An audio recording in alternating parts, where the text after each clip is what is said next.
Thank you for downloading this podcast from the British Theatre Guide. For more information about British Theatre Guide, please visit britishtheatreguide.info. Mark Ravenhill has been well known as a British playwright since the 1990s, when he was a leading figure in the group of writers labelled In Yer Face by critic Alex Sears.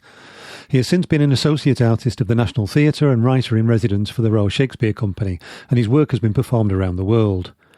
Director Hannah Price was founder and co-artistic director of Theatre Uncut and a resident artistic director at the Donmar Warehouse. She also works in VR and video games, which earned her a record-breaking 11 BAFTA nominations for her work on the game Control. In October 2021, Mark and Hannah will take over as joint artistic directors of the King's Head Theatre, London's oldest pub theatre. I spoke to them together in August and asked them, when all theatres are struggling to reopen after a global pandemic, why did they think that this was a good time to start running a theatre? I felt that there was this period of 18 months when people who would have had their first acting job, their first play on, their first directing job and stuff, didn't get that opportunity. And that was one of the things that I wanted to make, my small contribution to addressing that. And I've done a lot of mentoring during the lockdown, really just for my own sanity, but I just call out on social media and mentored lots of people, on the whole young people writing plays and organised online readings, and also talking to young directors as well, because I teach a little bit on the directing MA at NatView.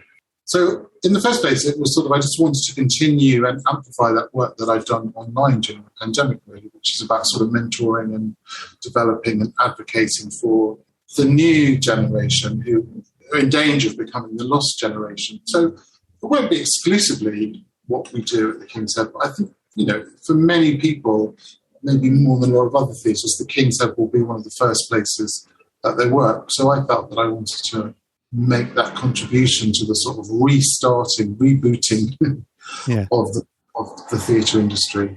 I was just going to sort of add to that I think in a kind of slightly selfish way as well, I just really missed it. I missed it. I mean, it's a big part. When you work in theatre, nearly everyone who works in theatre, in fact everyone, I don't know why I'm saying nearly everyone who works in theatre feels really passionate about it.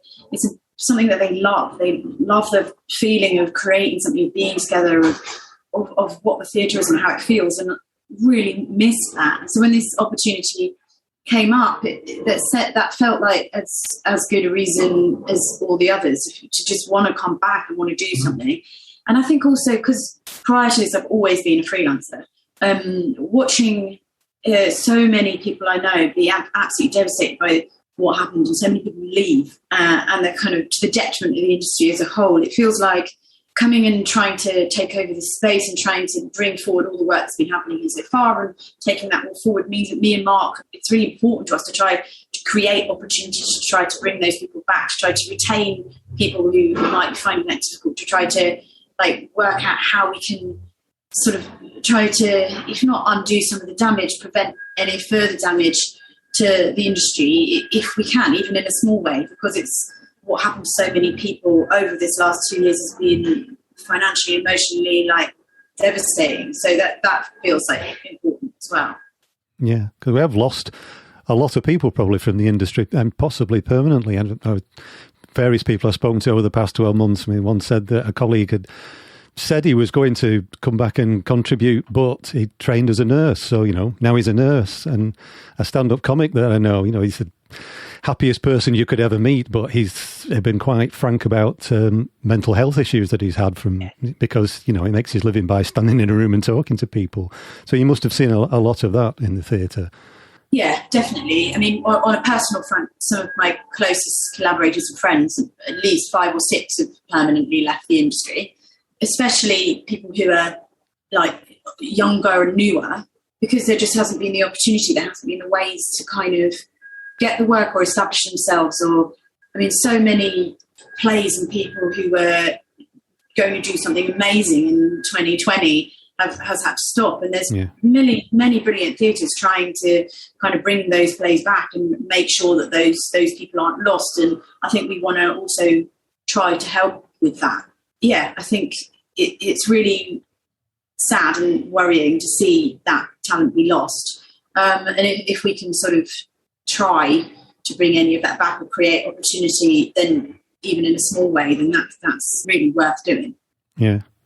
Another point, and it's not just the people, it's also the institutions like the theatre itself. What sort of a state is that in? Because a lot of theatres are in a very fragile position financially. You coming in with big plans as new artistic directors, how is the theatre able to sort of carry those plans out? Is it in a good position? It's in a very good place, actually. I mean, we're very fortunate that it's been very well managed during the Corona time, and the board and Fiona, who's our joint chief exec, have managed time, resources and money really well and budgeted well around things like the Cultural Recovery Fund and stuff. And so actually the King's Head is in a very sound position financially, which is not always the case when you take over as an artistic director. No. First 2 years off, first we've got to sort out the deficit. But actually we're in a very strong financial position. There's a great artistic legacy there to build on. And we've got this new building with a couple of sort of hoops to jump through to absolutely make sure we move on time. But we've got this new 220-seat theatre next door to move to next year. So we're in a, I think as starting a job as an artistic director, that's about as good a place as you can. Yeah, especially now, although it's worth not saying that should any absolutely loaded people be listening and they want to bung us a bunch of cash for the new building, we do have a big capital project there to make sure we can move into it. So anybody who wants to support us, super happy, come and say hello. Yeah, we need to. We've got the shell of a theatre, but we still need to raise a lot of money to fit it out. Yeah, I mean, theatres generally, if they say they've got a big project and they've got the money, they usually haven't got all the money, have they? I mean, theatres work on much tighter budgets than most businesses, don't they, generally? Oh, yeah. And, as businesses, when they come and look at the way that theatre works, often take away a lot of lessons about efficiency and budgeting and stuff from theatres, because everything works within such tight margins. And in most theatres, it's so well managed. Yeah. The business often learns a lot if they come and study theatre. This is the oldest pub theatre in London. It goes back to 1970 with very few people running it. But you say you're moving just next door to a new space. What's the new space going to give you that you haven't got in the current one? I think in the immediate future, security, because the pub has moved over. It's now owned by a brewery, and so the usage of the pub is going to change. So staying at the pub is not an option. But I think moving into a bigger theatre will allow us to grow our audience and also allow us to generate more income. So over a number of years, we plan to start to bring the money that we pay people to work with us closer to standard rates. When it started in 1970, there was a whole sort of counterculture. People dropped out, literally decided not to be paid. They squatted buildings. They lived in communes. They cooked for each other. London was an incredibly cheap place to live. Islington was quite sort of bomb-damaged city. So fringe theatre and being a theatre grew out of like a conscious decision not to be paid by the man. But people lived on next to nothing. Yeah. And the whole city has completely changed. It's not possible to drop out and not take money from the man anymore.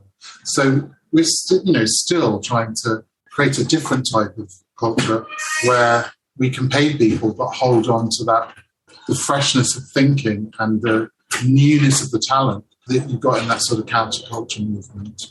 But in a city where it's now incredibly expensive to live, and unemployment benefit is, if you can get it, is a lot less than it was then.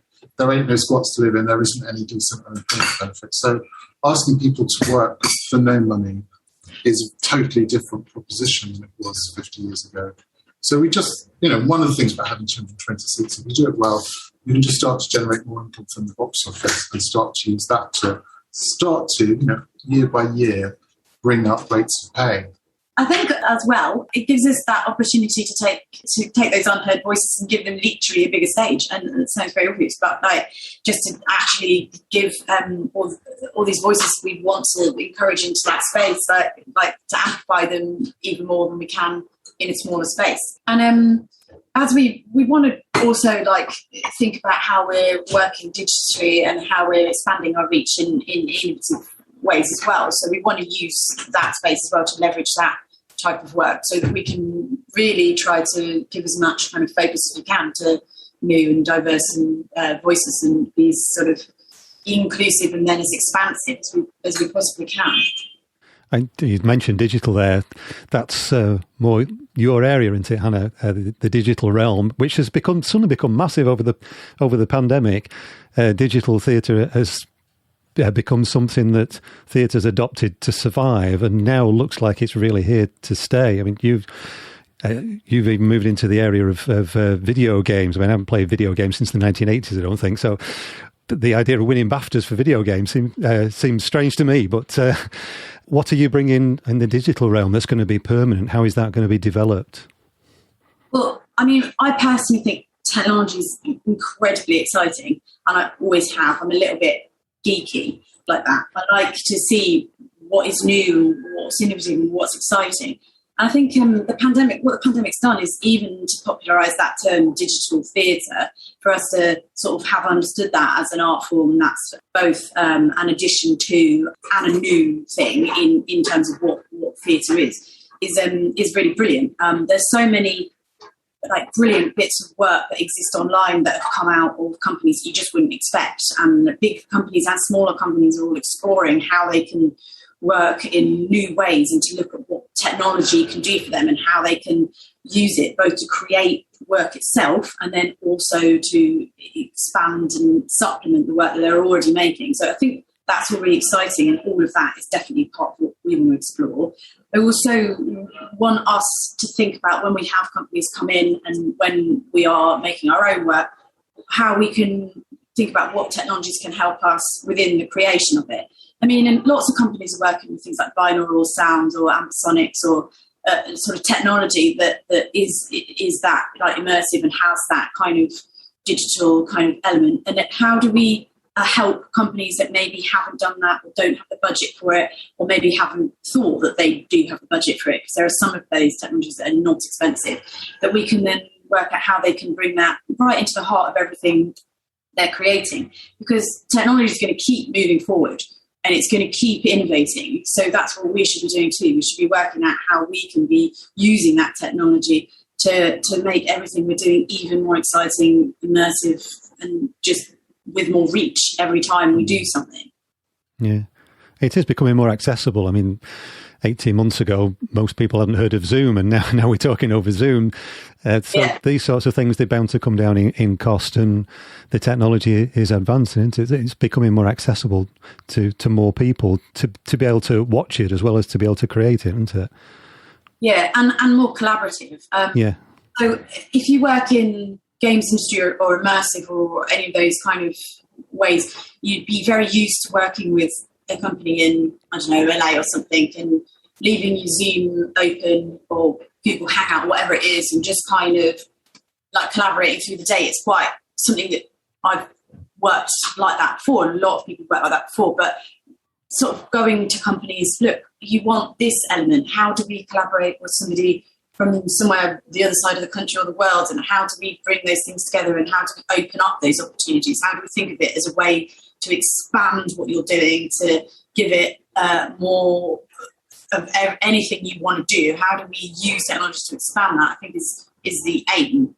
Yeah, I mean, personally, I find the whole thing, like I said, super exciting, and I think we're just going to see more and more and more of it. And it's brilliant that the King said, well, me and Mark, I guess, that's us. Really want to embrace it. But it was, I say that because of sort of getting used to it. But the board and everyone here has been really supportive of going, what is that? What do we do with it? What's exciting about it? And then how do we help with all the different people we want to bring in? How do we help them to access that as well? Yeah, I've seen press releases from fairly small theatres like Home in Manchester. I'm based in Manchester. Home in Manchester has done a lot of online work right from the start of the first lockdown. Yeah, and brilliant. they were reaching, the number of countries they were reaching was well into double figures, which people that would never have got to Manchester, let alone to that theatre. Yeah, and I think the other thing is that technology and digital stuff has got a reputation for being really complicated, but it really doesn't have to be. No. I mean, just as simple as, so my last company, Theatre Uncut, we just had a really simple model where you could download a play. Now, technically, that's digital theatre. We made it open access so anyone could download it wherever. Mark was involved in creation of that company. It's how we first met, pretty much, just around then, wasn't it? But we would, downloads like in 26 countries or something. It's that kind of stuff can be really simple, just a simple kernel of an idea of how do we encourage people to think in that way. That's all it is, really. And then the other thing I think it does brilliantly and really importantly is accessibility. We need to be making everything we do as accessible as possible. And there's loads of brilliant work as well that we can learn from all kinds of companies across the UK of how to make digital work much more accessible. And that needs to be at the heart of everything as well. Like, how do we use technology to literally make our work accessible to anybody who wants to see it or take part in it? Yeah. Bit of tirade, there you go. Hey, Mark, one of your recent plays went online, first of all, Angela, that Pitlochry broadcast as an audio play. I was wondering what that was like as an experience online, but also as something where you were seeing yourself portrayed by actors and your family. Yeah, well, so I made the choice. Yeah, when the first lockdown started and you start to think, this could go on for quite some time. I think sort of what Hannah was saying, really, you sort of suddenly realise how much you need to tell stories and the chance of, how long is it going to be before I can put work in front of an audience. So I thought, well, by my reckoning, audio must be the first thing that we can do. At that stage, we were still all just entirely locked away. But I thought, well, the very first thing that happened is people could start to talking to a microphone. And so I thought I'll write an audio play. So I actually wrote that play, Angela, on spec, as it were, and did a couple of readings of it with friends online. And then the opportunity came, this project came through with Edinburgh Lyceum and Pitlochry Theatre and an audio company called Naked Productions. So when I was talking to them, I said, well, actually, I have already written the play. So I was actually the first one they produced because they were commissioning people. Mine was up and ready. So yeah, I'd made that decision as well, that I wanted to write sort of autobiographically, which I'd never done before. And I just thought, well, if you're going to write autobiographically, just do it. Don't change the names a bit and, just sort of put a slight veil behind it. Actually, give the real people the real names and have somebody called me and have somebody more handsome play radio. It helps. So yeah, Joseph Milson played me. And then Pam Ferris brilliantly played my mum. And somebody, it was a post-show discussion. We don't even know who it was, but somebody who knew my mum said, how did Pam manage to sound just like Angela? Did she ever meet her and stuff? And no, she hadn't. But yes, just through the rhythms of what was on the page, I guess, Pam did sound a lot like my mum. So we recorded that all online, actually just using sort of podcasting software thing. So all the actors were in their own homes, surrounded by blankets and cushions and stuff to deaden the acoustic. And we recorded it over 5 days online. And then there was a post-production mixing and stuff of it and an original score. But it meant that, I could still get something out there and have a sense of a conversation with an audience, even when we were all locked into our own houses. So, obviously, it was more than enjoyable. It was, it was a way of staying sane. It was a fantastic experience. Yeah, that was co-produced, like you said, by the Lyceum. Pitlochry. I am Pitlochry, yeah. One of the few theatres that's run by a playwright, and you're a playwright about to be co-running this theatre. What does that bring to it? I mean, what type of artistic director are you going to be? Are you going to be like an Aikborn or a John Godber, where you're going to be putting a lot of your work on, or are you going to stay away from writing for your theatre? Yeah, it's not about me putting on my own work. It's very definitely about me discovering, mentoring, developing, advocating for a new generation of playwrights. I will, in the other half of my time, because we're job sharing, the other half of my time I'll be doing my own writing, but that will be for other theatres and for TV. Right. And so this is really about me promoting new playwrights. And I have always been, when I first started making up plays in my bedroom, I just didn't know that there were different jobs. So I used to make the scenery and play the parts and go and knock on your neighbours' doors and tell them they had to come and watch this play at 4 o'clock. And, I just didn't realise that. I think it was a year. It took me many, many years. I think even when I was doing plays at sixth form stuff, I hadn't quite realised how sort of compartmentalised the whole thing was. And I have done a fair bit of directing. Some of it quite good, some of it quite terrible. I haven't yet built up a sort of steady rhythm as a director, but I have always done some directing along the side, and actually done pretty much everything else in theatre as well. So I've always sort of seen myself as a theatre maker, really. And, it's very lovely to be given such a lot of attention as a playwright, so you don't want to be begrudging of it. But I've always have been slightly begrudging of just being recognised as a playwright. I've always, in my head, been an all-round theatre maker. Yeah.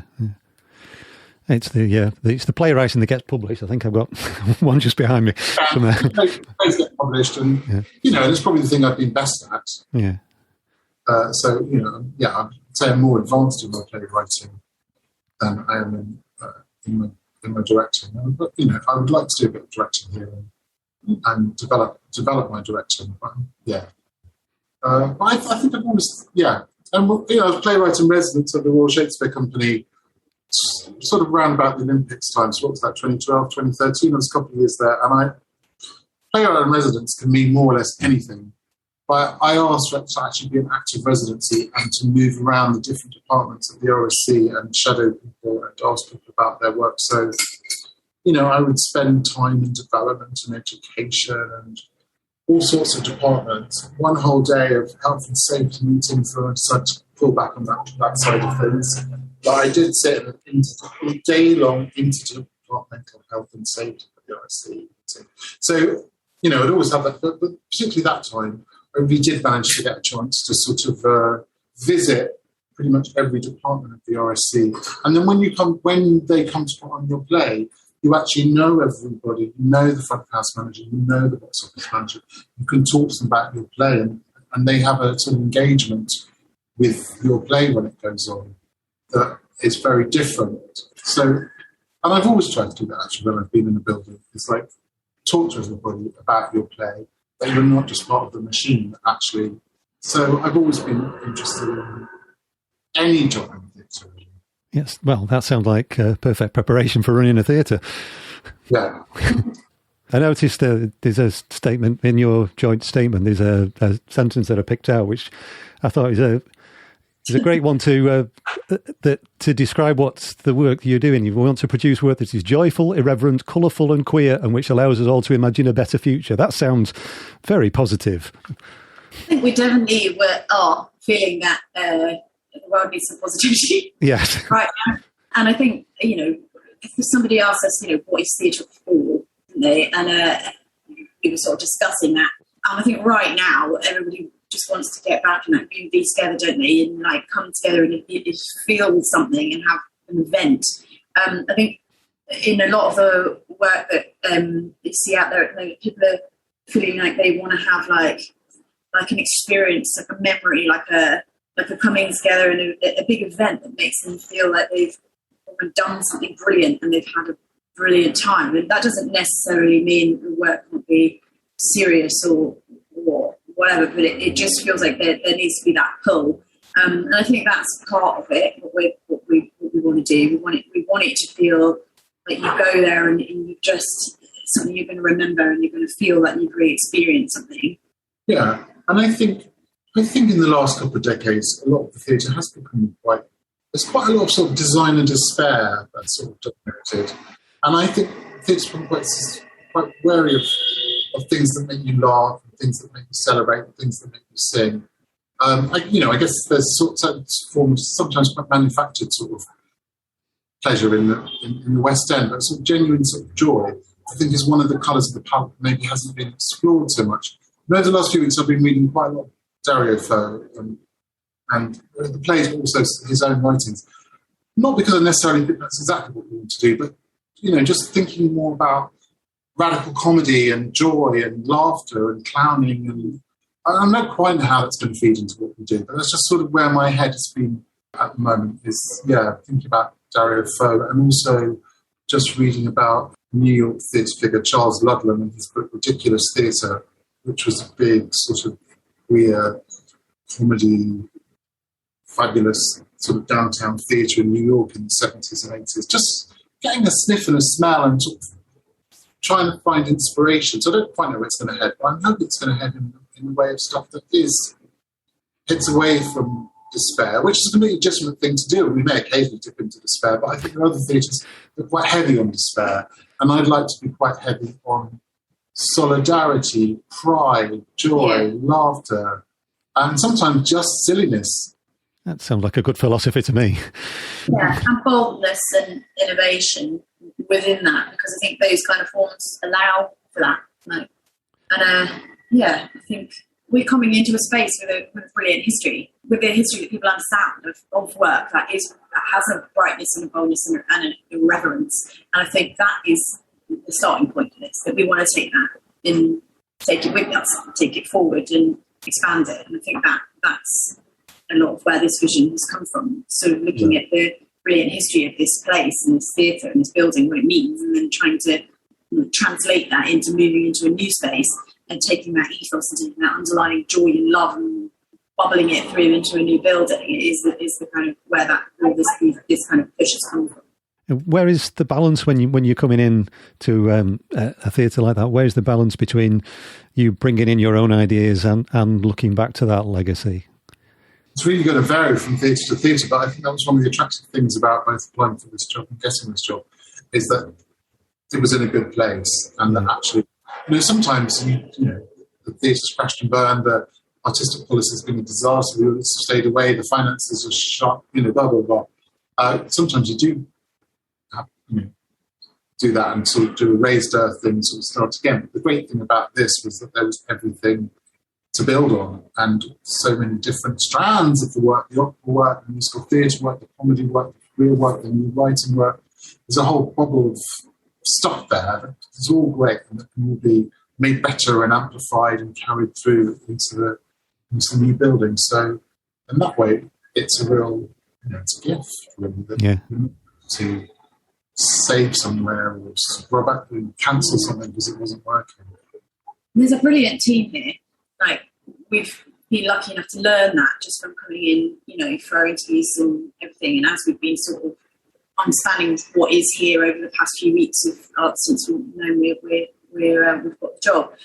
So we've come to see how brilliant that is. And we knew it from having been in the building on and off over the years, but there really is. So I think that's a massive part of it. Obviously, when you come into a job like this, you don't know, it's your interpretation, isn't it? Because we didn't work here before then. But with that team on board, that feels like a really brilliant starting point. So they're all coming with us, mate. And that's going to really help us understand what this place is and how we do that transition well, and how we bring audiences with us in particular, because the King's Head as well has a very established, loyal audience base. So that we need to understand from the people who are here, who've already been bringing those people in, how we develop that audience and bring that forward as well.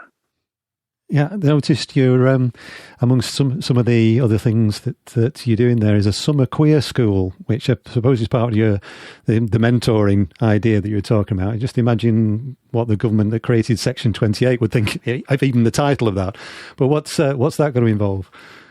So I think the basis of it, depending on still obviously picking it up, and we've got to raise a lot of money to make it happen. But I think something like 15 or 20 young people who identify as LGBTQ+, will attend classes every day for something like a month, a few hours a day, and leaders in their field will come and give them a talk and questions and discussion about an area of queer culture. So, Mary Beard may come and talk about queer love in antiquity, or leading scientists might come and talk about Alan Turing's legacy, or whatever.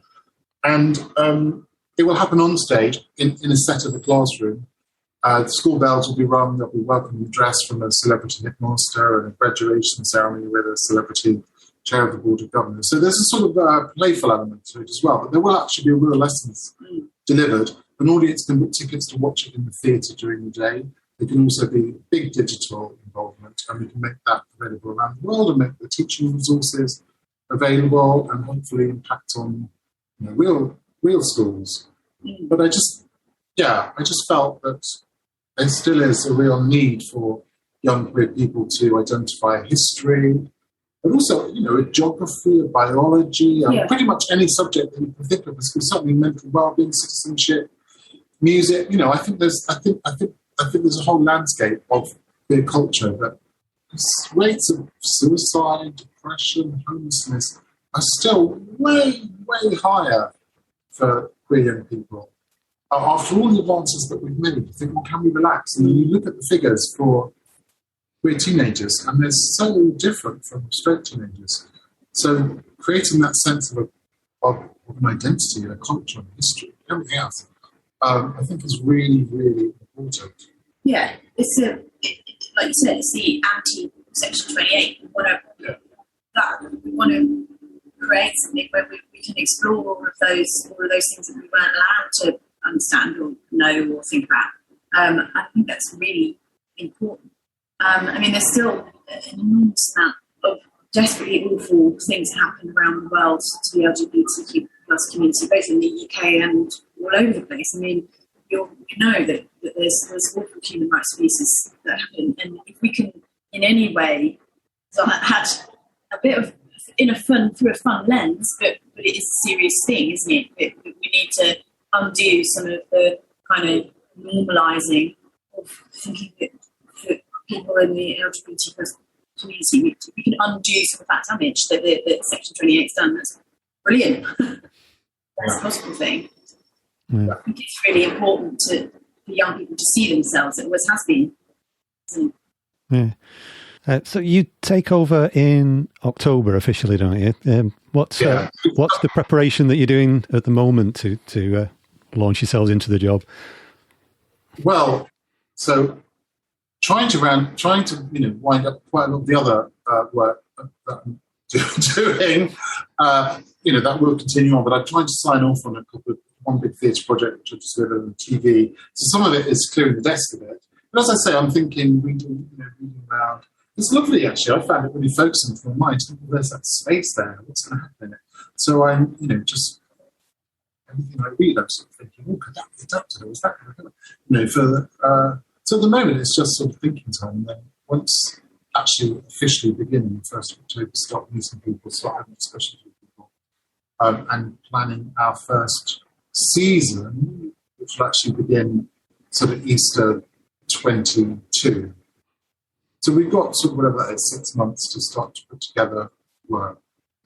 Yeah, and what we're doing which is brilliant for both of us, is a job share. So we're both going to be continuing with other projects outside and bringing in, that expertise into the building. So I am starting, like Mark, in October, but with less hours per week because I've got a project that opens in March. So I'm going, at the minute, I'm kind of, that's what I'm doing, starting to work through those projects and closing them up before coming in more hours a week. But I will be completely working with Mark over that time period for the programming of the new season. And how will you split up the tasks? Is it just a matter of time, working at different times, or? So we've got slight discoveries going on. I think it's a little bit like childcare, really. I think you probably plan it in advance and say, you do those days, I'll do those days. Always maybe be ready for phone calls saying, help, can you rush over now? So I think childcare is probably the closest parallel that I can think of, really. You try and plan as much as you can how you can split up the time, but always ready to sort of drop it and suddenly rearrange it. Yeah, I've obviously already been a co-artistic director with my brilliant ex-colleague Emma Callender for Future Uncut. So with that, it was exactly like that. Particularly if you're full-time on a particular project. If they say you're directing something from the King's Head, then the other workload just suddenly becomes quite tricksy. So there's going to be a bit of balancing out how we make sure that everything works brilliantly.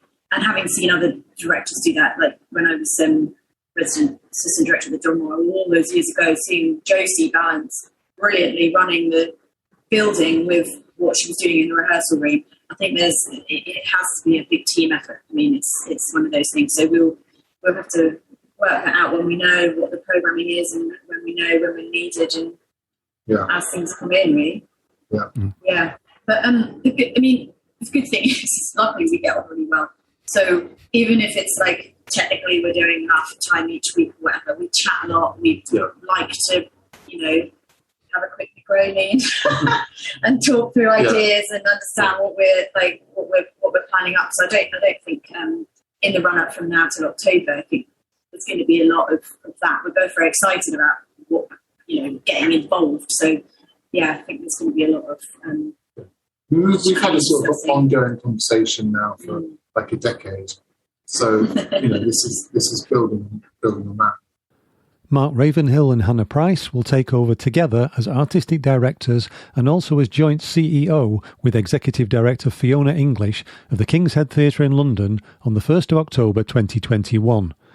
For more information about the theatre and its programme of productions and events, see kingsheadtheatre.com. You've been listening to a podcast from British Theatre Guide. For more information, please visit britishtheatreguide.info.